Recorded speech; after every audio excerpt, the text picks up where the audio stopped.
Talofa lava, my name is Luna-Rossa Lomitusi-Ape, and I am the founder of Pollinate Samoa in Samoa.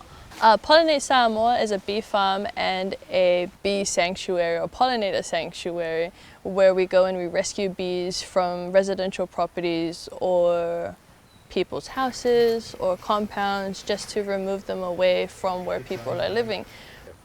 This may sound surprising, but I'm actually an engineering graduate from New Zealand. I studied in the Auckland University of Technology and started working in Samoa at EPC here in 2022.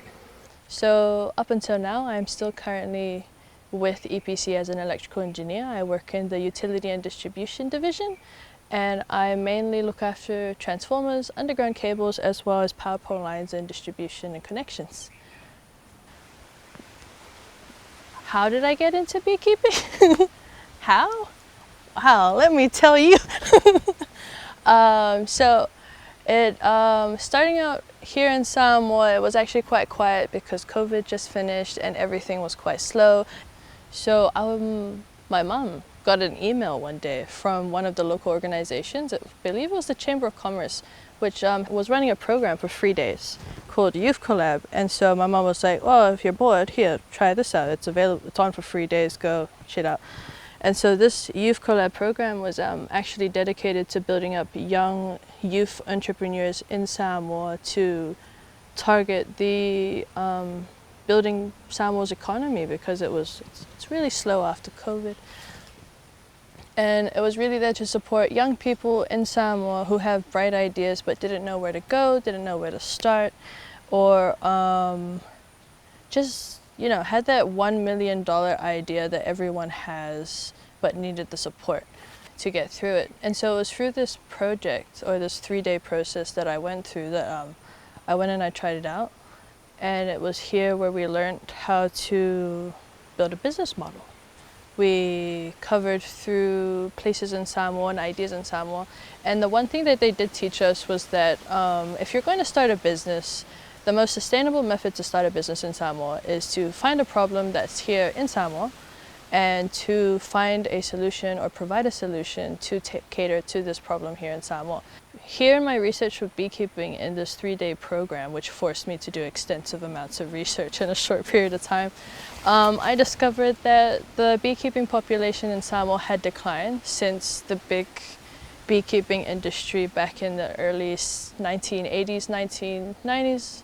This was back when an American business and a German business was running massive bee farms here in Samoa and exporting them overseas. But since then it declined. And also since then, people just haven't been too bothered about the bees in Samoa. So these are things and matters that I identified during this research process that I was just like, okay, beekeeping is the way to go. We're going to start a bee farm. We're going to start a bee sanctuary. If we're not able to farm the bees, at least give them a place where we can bring them in and rehabilitate them as whole beehives. And hopefully one day they'll become some 3-story beehives that actually can, one, help the environment, pollinate the flowers around it, as well as build biodiversity in the environment it's around, and probably provide honey, because honey has its benefits. It's medicinal. It's also an antibiotic, antiseptic, and it's great for infections and wounds. We also have a honey shortage in Samoa.